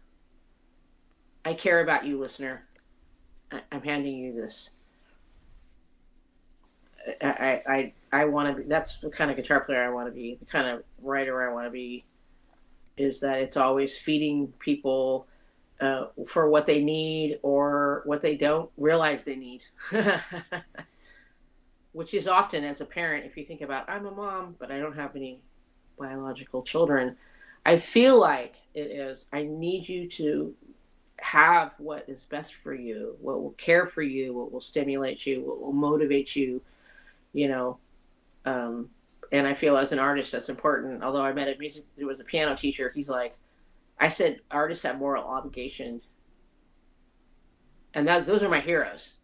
So yeah, they did have moral obligation. And I that was alarm. That's why I was like, yay, I'm in that club. And he said, because it was no reference, but it was a rap music thing, or it was kind of a weak presentation of something, kind of just like a bubblegum thing. And he goes, you know what? People could just do whatever they want. It doesn't really matter. And I'm like, no, it really matters. Art is what, I'm going to get crazy on you, but art is what is the truth, not who's trying to sell you something. The record company wants to sell the album, but initially the artist wants you to understand something that you need to hear to help you. Mm-hmm. And I could say, Let It Be, Paul McCartney, when he says Mother Mary, right? That an article was years later, he had an epiphany that his mother had passed before he wrote that. Maybe it was many years before, but her name was Mary. And he said he had a realization that he feels that he was actually writing that for his mom. So even when you're creative, I could go off where I could say photographs that I've taken later when I'm printing them and working on them, because it's not digital where you just push a button. No. Real photography. Real film photography, everybody. Real art is you spend a lot of time on that final print. And I would see and understand things in the photograph that I didn't even realize I was seeing through the lens. And I learned from, or lyrics I wrote 20 years ago. I'm like, fuck, Margaret, damn, like, I needed to hear that today. And I wrote that 20 years ago. It's crazy. She was cool. She was on fire because Eddie Van Halen made everything possible. Just do it. Look at him. Am I hearing that? Laugh the Sky Solo? No. I'll just leave one little funny story. So I was so Van Halen obsessed. I think I told you this before, but I was so Van Halen obsessed that I wrote down on a little, you remember the little pads? Not notebook. And I wrote down on side A and side B of all 5 albums. And I kept it in my guitar case. And I was determined to be able to tell you what album and where it was on that album of all 5 albums. Oh my God, let me see if it's in here. It's right here. Is it in here still? Wait. I don't know if I could even do that. So you're talking about all the songs on all 5. You mean Van Halen through? 1, 2, Women and There's Children, Never Down. No, Fair there's Warning. 6 Not 84. through Fair Warning, not 84. No, So through Diver Down. because that's when I was like, "What the fuck," you know. And when 84, When Diver Down came out. when 84 came out with Jump, I had the cassette player waiting with the tape in it and everything. Oh my god! I was like so crazy. I went back many years, but I was so crazy. And when it came out, I mean, I have it recorded somewhere, but I was like, what the fuck is that? You know, I love him. Eddie, do whatever you want to do. But in the moment, I was so driven by his edge. And if we want to talk about Light Up the Sky, his gain. So the guitar Yeah, I mean, wise. people have like these like. Long story short, I'm friends with Exodus, and Gary let me play on his rig, and Tom was on my first album. Tom Hunting, wonderful, beautiful person, incredible drummer. I'm like, you got to play half as fast, dude. This is not metal, you know. And he played on the first album, and I think it's a great album because he did it, you know. Drummer. Speaking of Alex Van Halen. And Gary let me come into their studio, and his gain was like insane. It was insane. It was like a spaceship. So I'm turning off all the stuff, you know. And but I feel Eddie had amp gain, right? Wouldn't he put everything to 10 and it would leave the amps on for like 4 hours to get? So it was tube distortion. It was authentic distortion. But Randy did the same thing. I mean, at any moment, you know, if you're not controlling that thing, it's going to feed back. And I love my classic Les Paul 1960 reissue. I have a 91 and a 2003, and the pickups are hot as heck. And people's go, what are those special pickups? I'm like, dude, they're stock, because for some reason in 1960, they were stock, hot pickups. But that's one of the things I love. And even Jimi Hendrix, I could go over there, where when you're so gained out, but not with all this like digital stuff or the boxes, it's got to be authentic overdrive. And I know Ed, like they were going volume, you know, but then tube overdrive, like tube, yeah, where it screams. And then I listened to the Light Up the Sky, and he is so close. You know, there are moments when it's, you know, I forget where it was. It was during the song that his gain. I mean, Brown Sound. I mean, that's a little bit different. Like that's his overall playing. But on this, the gain is so hot that like you're feeding back and you don't mean to. Then you get the pinch harmonics. Like I do that accidentally. And a friend of mine's like, that pinch harmonic you did right there, oh, that was cool. I was like, that was like an accident. Because my gain is so hot. Not necessarily volume, and it's the pickups, and, you know, it's a couple of things, but that was one of the things. And then, did I already say that? Dead or Alive and Out of Love. My notes here say guitar feedback, where he's so hot. I mean, Stone Temple Pilots, dude, he does the same thing. He's so, like, authentically overdriven, where it's the strings. Like, you can hear the strings and the pickup. It's not a pedal, right? I mean, I love Joe Satriani. Love him. Surf with the Alien. I listened to for 2 years in my car. But for me, his tone is processed, where... And Angus Young, I'm going to go back there, where it's like... I don't know. It's just so simple. But when Ed's on here, I'm like, and he and Eddie, I mean, he and Randy did a lot of pick slides, and I was going to go into record, and I was like, is this overkill? Like, am I doing, you know, drags and slides, like, too much? And then even on acoustic, screeching, which my sister says is her favorite part. I'm like, that's nothing to do with what I'm actually playing, but okay. And I listened to Jim Croce and Eddie Van Halen on acoustic guitar. Randy did, okay, so the verses on You Can't Kill Rock and Roll, that's all steel string.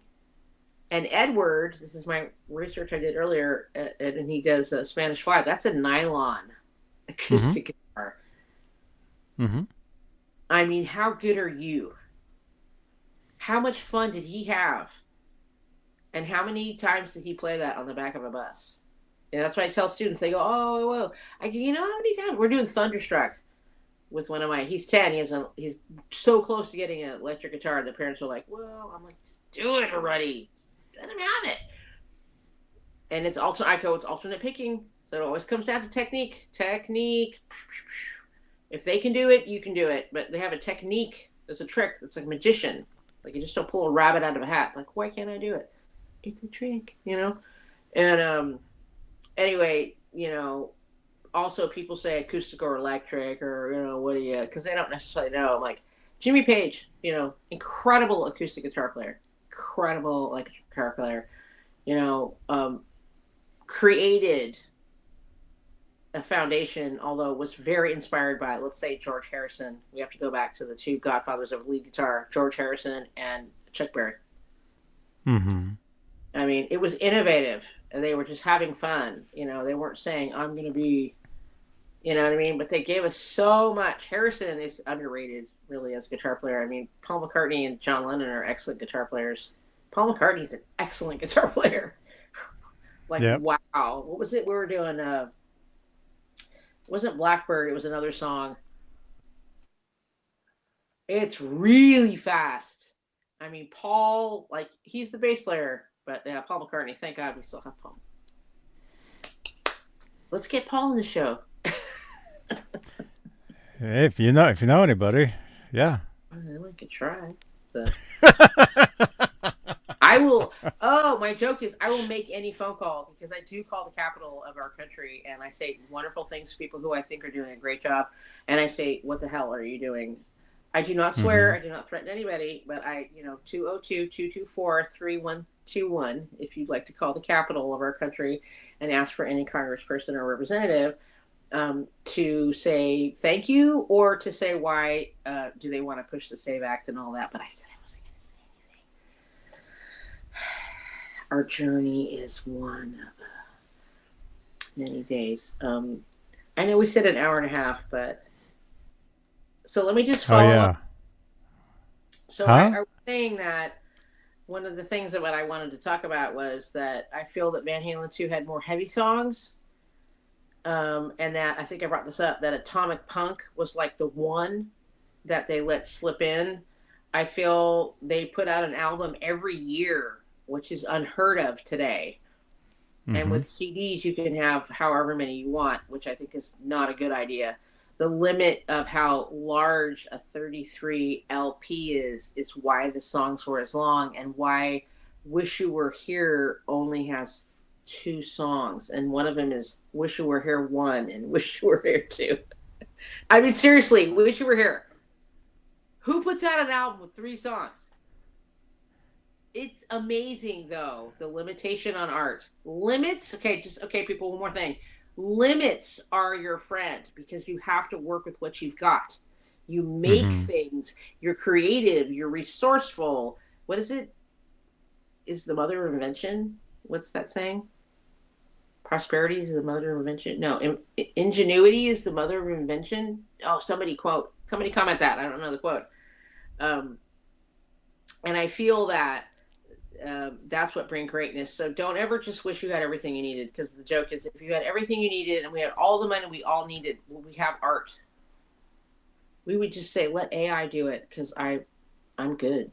That's not a good idea at all. Mm-hmm. So limitations, inspiration, follow your bliss, listen to birds in the morning, walk on the beach if you can. I live in Alameda, which has a beach where I can see San Francisco across the bay. I'm very fortunate.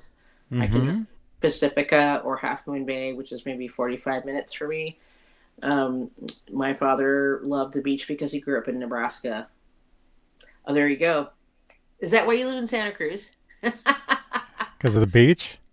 because of Nebraska. You're like in the middle. I'd rather be in Santa Cruz than Nebraska. I did live in. I was in Nebraska for a little bit. I mean, it is Necessity. Necessity.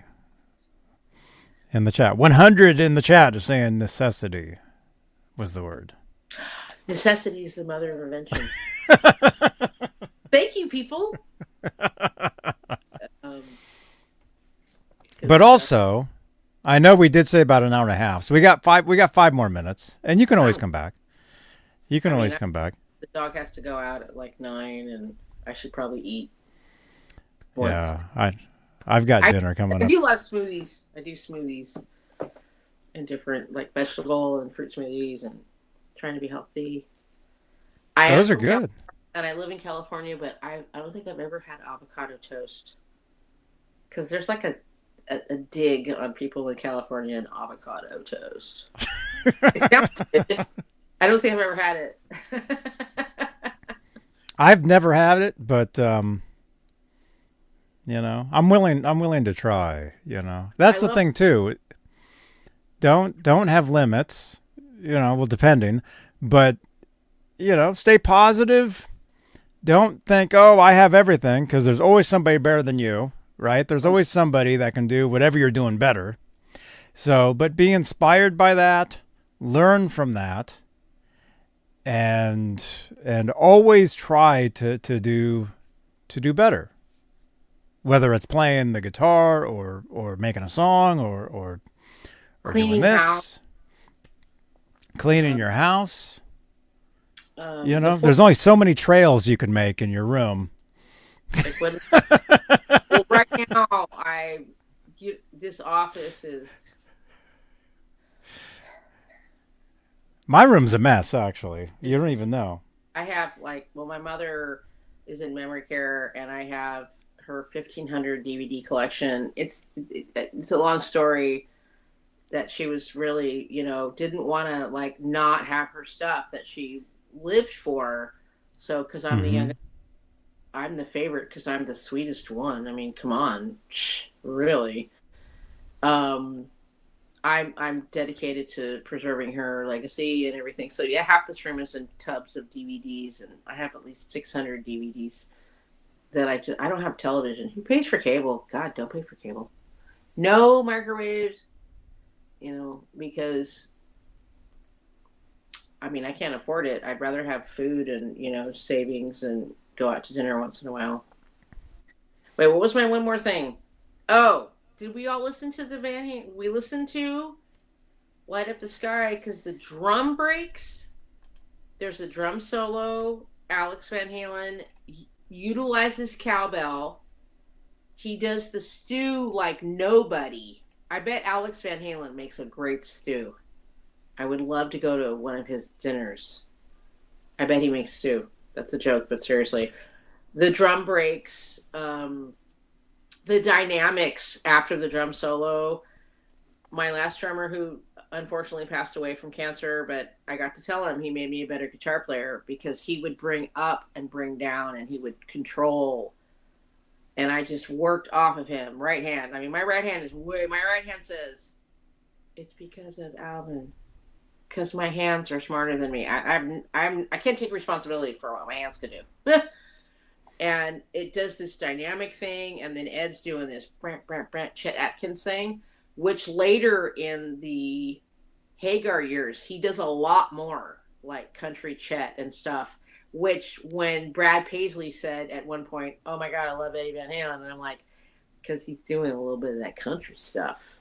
In the midst of major pentatonic. I mean, major pentatonic, but he would rock, because in contrast, Randy, he's minor, he's major, Crazy Train. The verse is A-E-D.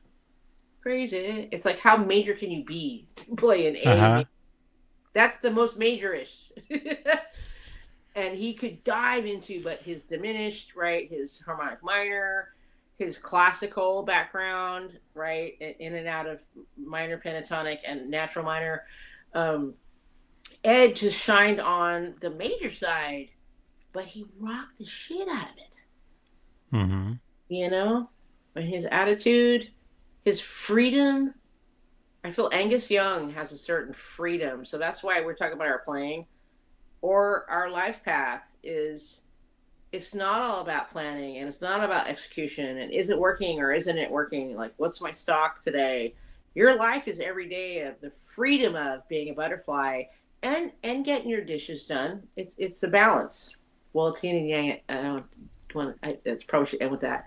Yin and yang is everything, and you are in harmony, and we're in harmony. And animals are more in tune with it than we are because we have egos and thumbs and we think we're smarter. But we've done incredible things. We've, dams and irrigation and travel and like understanding how nutrition works, understanding diseases and having vaccines. I mean, there is an incredible thing to be connected to the intelligence of the human, but we don't want to don't forget about your intuition and the flow of nature and the balances. I feel we get in trouble if we don't pay attention to the order of where our. So go to the beach and you watch the ocean and you go, I am a puny little thing and I'm just looking at this going, I understand. Mm-hmm. I should stop there. Yeah. And you in Santa Cruz and let's do, I mean, if you want to do everybody, I was telling, Johnny, I have a lot to say and, I'm a performer and songwriter, but I just feel like there's such a wonder to share with like, you're going to be okay and it can be okay. And there's ways to see things and ways to understand oneself. Like Buddhism is to understand the self and the Four Noble Truths. I'm just going to say, okay, I'm suffering. What's causing my suffering? Change it. Help others change.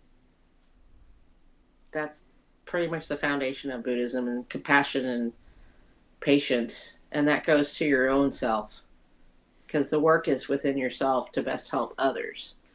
But it really is, it's a mindful practice of realizing it as much as possible. Listen to Van Halen, Listen to Wish You Were Here intro solo. Try to learn that on acoustic guitar. There's a bend with your index finger on the third fret. What? Oh, wow. It's hard. It's beautiful. He makes everything. Dave Gilmour makes it like, what? Money solo, another brick in the wall solo. I mean, his rhythm guitar playing, like, where is it? Like, he's not a huge rhythm guitar player in Pink Floyd because there's the keyboardist and Nick Mason, of course, is a great drummer. He's singing the whole time. We could do a whole show on Pink Floyd, how innovative and unique and the time in history for a band like that to be that successful. And The Wall, being a protest album, I mean, back with Gravy Train, I mean, they were, Roger Waters was born a protester, obviously, although he went kind of weird on the whole Nazi thing, but I think maybe he just didn't get enough publicity, so he just like faked the thing to get attention, which people do in the entertainment business. But I'm kind of an idealist when it comes to that, which I joke around where like maybe that's why I'm not famous. I have too many ideals. It's just the road. We had fun, huh? It's a lot of stuff.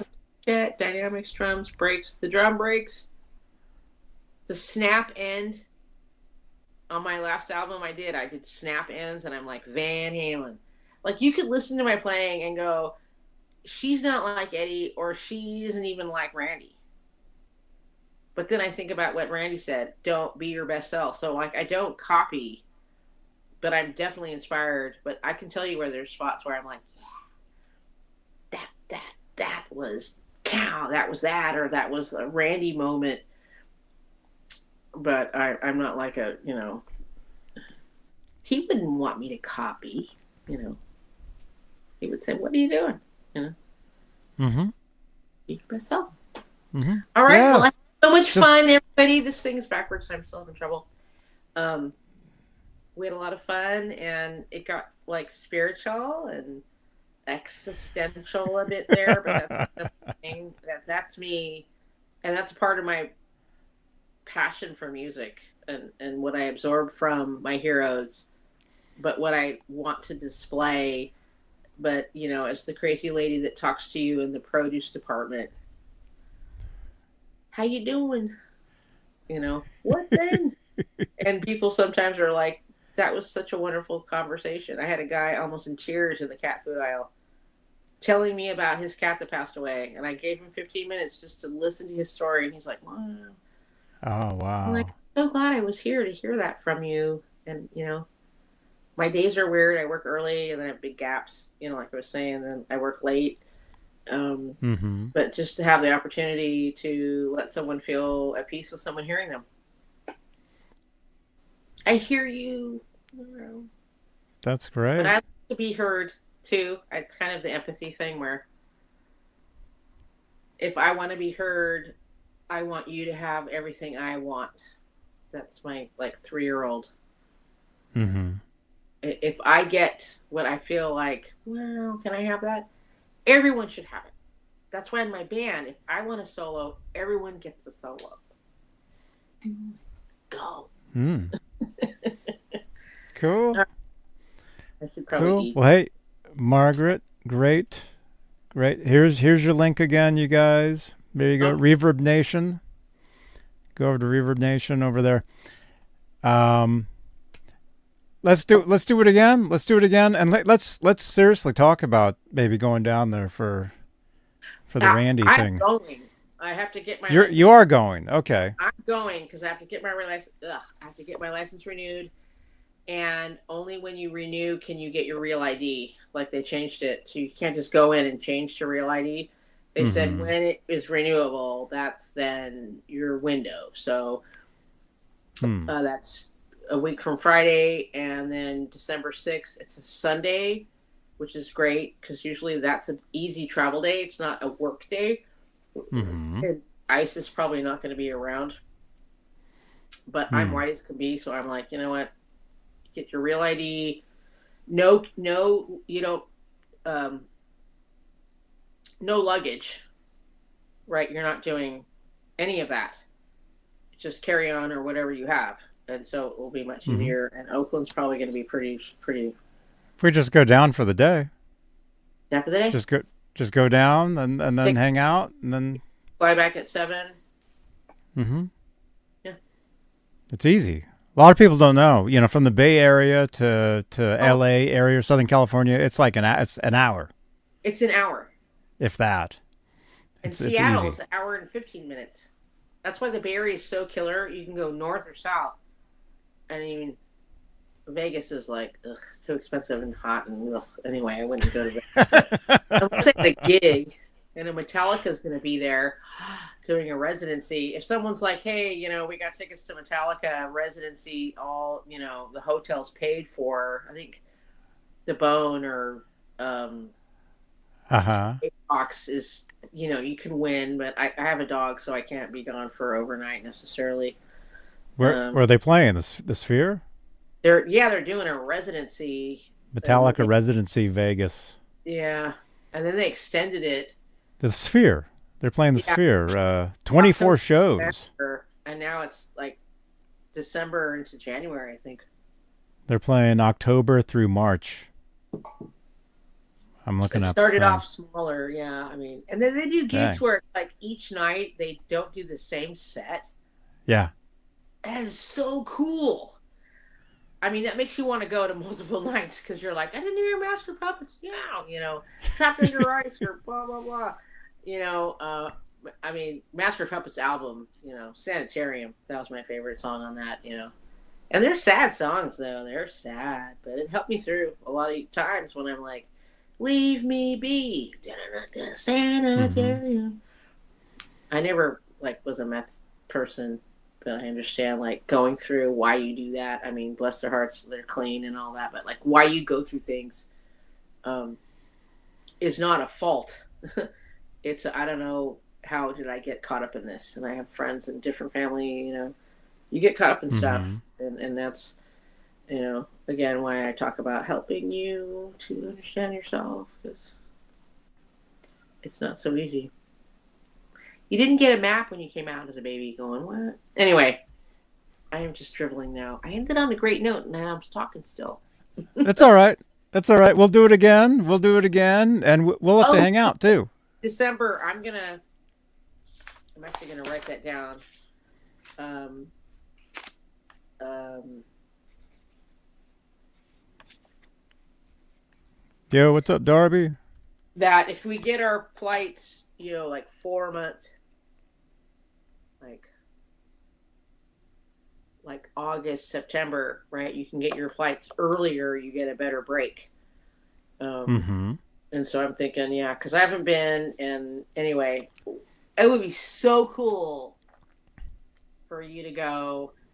My brother's kind of doing cold feet stuff. Well, we'll see. And I'm like, dude, I'm going anyway. I mean, I went for years by myself, like over and over. I just flew down. I remember you telling me that years ago that you used to go to that. And actually, I have a friend who would actually want to go. I know somebody that would want to go. I've wanted to go. I've wanted to go to the wine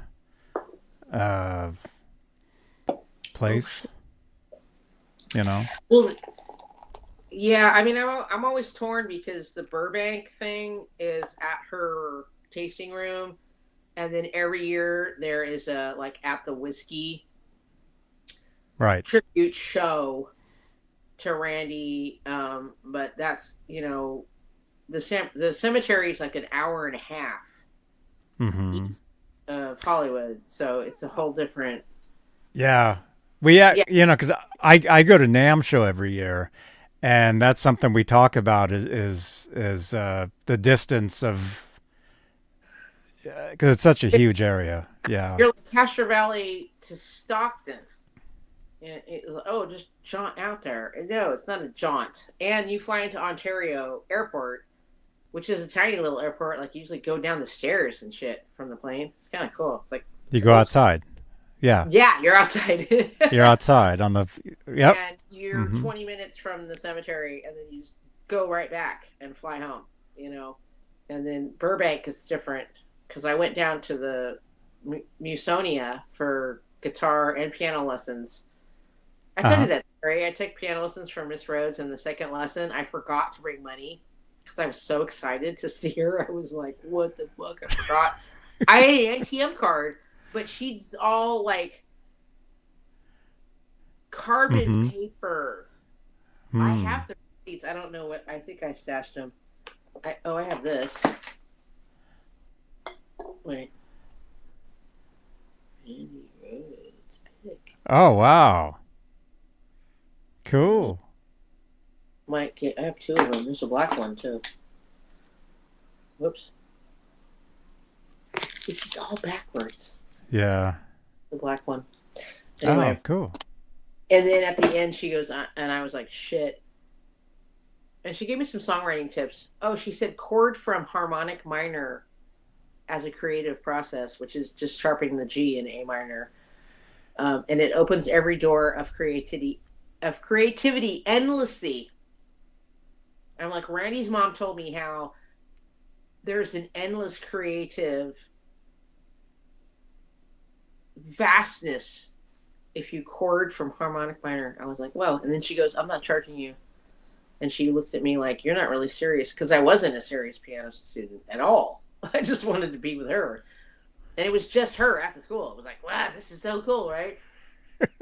And I thought, thank God, because I don't have any money. I didn't bring any money. I didn't tell her, though. I just said, okay, thanks.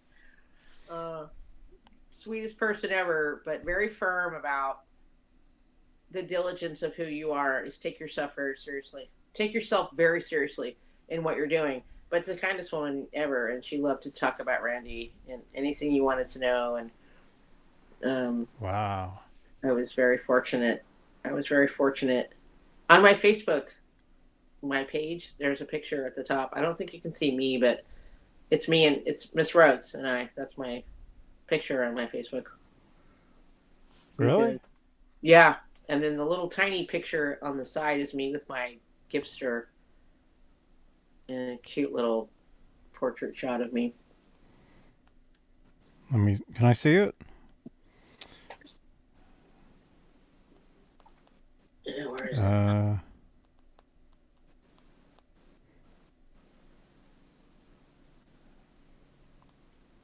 Here we go. Oh, Wait. yeah. She is? Yeah, right there. There it is. That's you guys. It was Yeah, I very- remember that photo. That was my first time there. Yeah. Wow. It was freezing cold. She was so gracious. Wow, so cool. There he is, the sun. Good job on him. All right, I should make some dinner. So cool. Well, thank you, everybody. I know it's guitar and music, the universe, little Buddhism. I mean, why are we here? What are we doing? But I feel that music, Johnny, I talked about this, is that music brings us together. It's a universal language of connection. And Van Halen, for me, was a massive beacon. You belong here, Margaret. And I was like, I'm going to say it. I was like, fuck yeah. Thank you so much. Because I never felt so much inclusion until then. There were things I liked. I love horses. There were things I really liked. But Van Halen just hugged me, and other artists after that I realized also I connected with in that way. But, you know, it's all four of them. I would say Eddie Van Halen, but I can hear him. I'm worried about like people who have died. Like I can know what he's saying. It's kind of weird, but I'm not like psychic. I don't claim anything. But Ed's going like, no. Like Margaret, it was your experience that it was all of us. And my brother deserves it. Because after looking at the song and going, fucking Alex Van Halen is amazing. Totally underrated. Does he want to jam? Dude, Alex, if you're watching this. He could be watching this, actually. I'm not your brother, but I can rock it. I can throw down.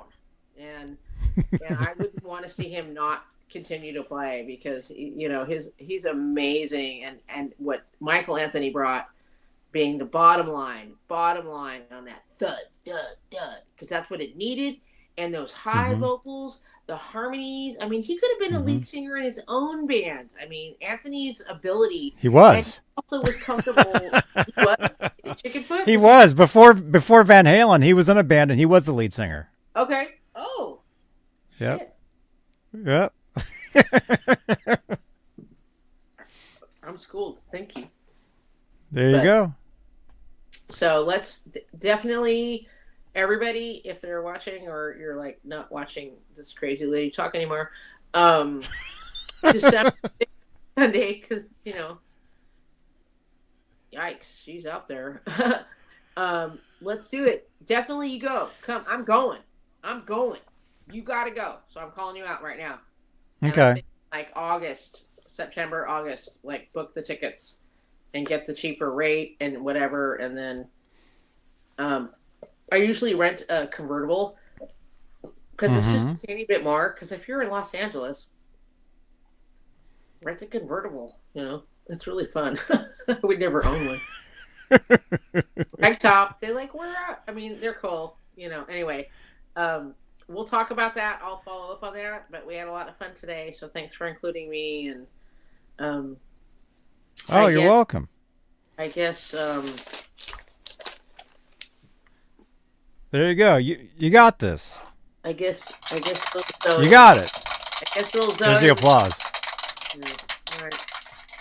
All right, kids. Take care of yous. Right on. Saying, I made a bumper sticker, but I'll elaborate.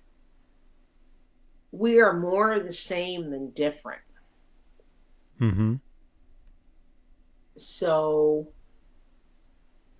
say hi to people, you know, say hi to yourself, that our differences should not keep us apart.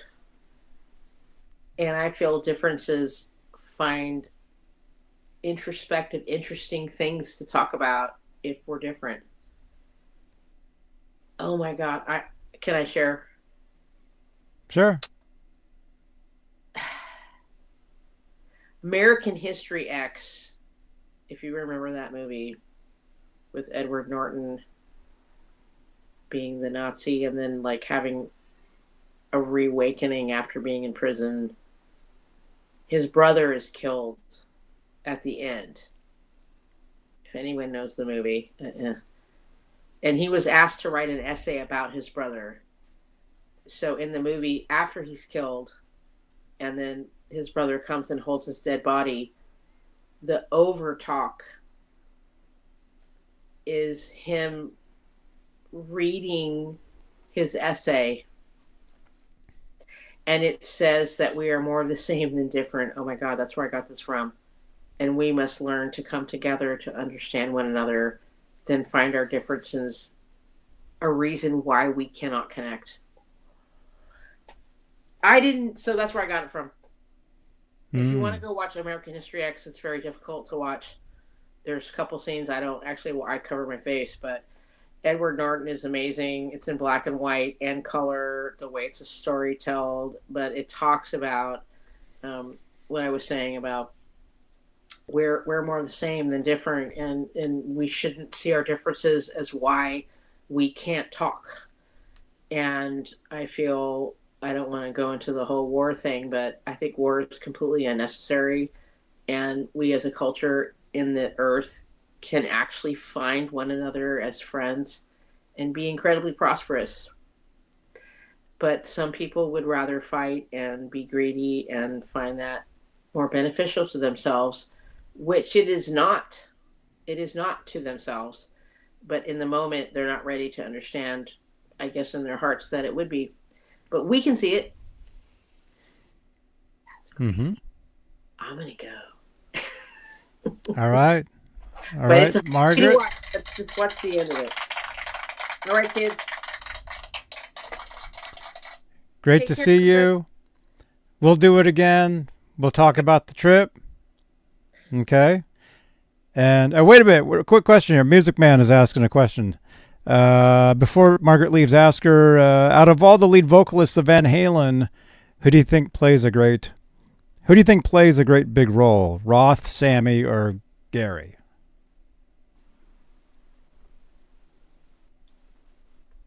It goes back to like Ozzy with Sabbath. It's the foundation. So Roth, it's the foundation. I'm very happy for the Van Halen with Gary. I didn't even catch any of that. I thought he's great with Extreme. That guy's a great vocalist. I mean, we must move on. We must move on. I totally get it. And bless them for working with other vocalists. But like with Ozzy, it wouldn't have been if it wasn't for that original group. So, That's but true. I appreciate, I'm not in their shoes. I can't say, woo, woo, woo. Hey, it's not my place to say that, especially to Van Halen. I mean, respect first. But, I mean, if you look at like AC/DC, Bon Scott, dude, was Bon Scott, AC/DC, dude. Unbelievable the success they had with Brian Johnson. I mean, like, it's like a miracle. And they did Back in Black, Hell's Bells. I mean, a lot of great songs. And, they carried on, and even with Def Leppard after Alan lost his arm, I mean, I just still am so respectful to them for keeping him and creating a drum set he could still use. I mean, a band is a family in a lot of situations. It's a business. It's contracts. I hate you now because I can't stand you on the bus. I mean, like, hey, I'm no one to criticize it at all. But it's serendipitous. So I would say Roth, because it's the foundation of. I appreciate very much what they did with with Hagar, because he's a Bay Area guy. Montrose, buddy, Montrose. Fucking A, what a success. He had a great career on his own. He walked away from being that lead guitar player and stepped into the lead singer You know what I mean? So I Mm-hmm. have great respect, for that. I don't remember the Gary years. I was into, like I said, I got into Stone Temple Pilots and Tori Amos and other songwriters, like singer songwriters, because I love that too. Um, so that would be my. I respect what people do, but foundationally, it would be. Mm-hmm. And I'm an early Van Halen super freak. Like high school, they saved my life. They saved my life and gave me a purpose. I could say with Ozzy, Randy, yeah. I mean, Jake was what I saw in concert, right? And Jake was phenomenal in his own right. I saw him in Badlands, in Oakland at the, what's it called, Omni. Zach came along, third in line. It was totally different. There was no writers. Who was writing for him anymore, really? And, good for him. He had a career further than, but I probably shouldn't comment on what I think about Zach because it's different. Mm-hmm. It's different. Probably shouldn't talk about that. Mm-hmm. Cool. I would say Randy and Jake's phenomenal in his own right, and took over, but that's a whole different. That's different. It's a little more personal. All right, people.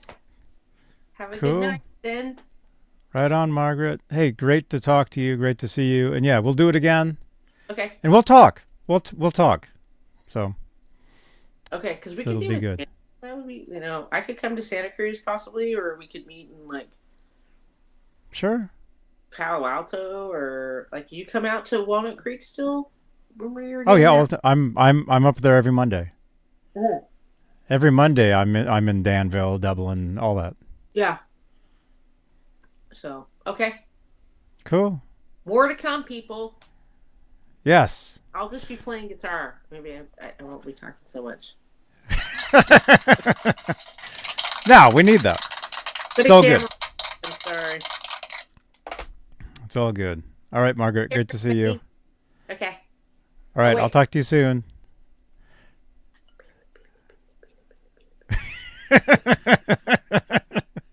I was thinking I should have a guitar in my hand the whole time, but then I was like, then I'm expected to like, what can she play? And I'm like, I don't need that. I prep some stuff. Then I'll go, okay, I'll prep something for you. Mm-hmm.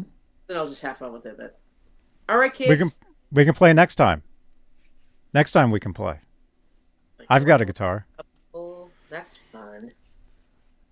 Anyway, we'll pick 3 Cool. Van Halen. Okay. All right, Alright. cool. All right, everybody, right. take care. All right, see you, Margaret. Okay. Bye-bye. Okay, bye.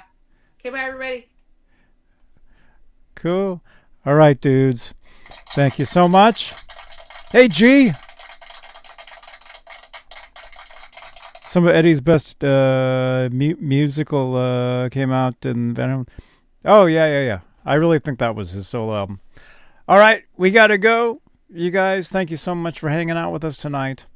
Channel members, thank you guys for your continued support for this channel and these shows. Top tier channel members, executive producers.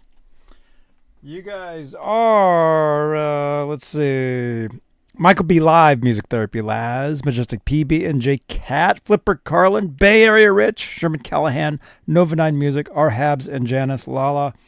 Thank you guys for being channel members here on Johnny Beane YouTube channel.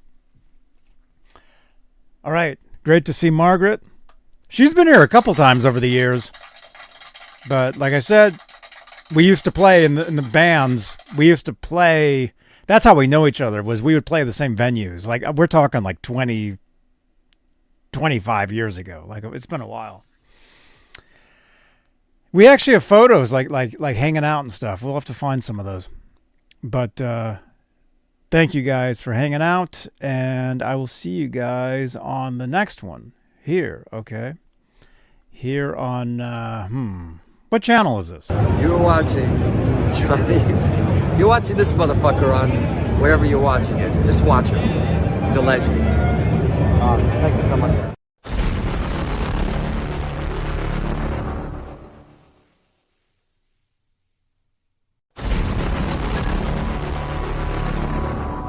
Dudes, click on another video on the screen here on YouTube. Drop your comments below. Let's get some comments. What do you guys think?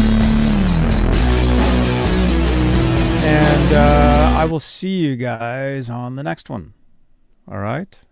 G, Music Man, good to see you, man.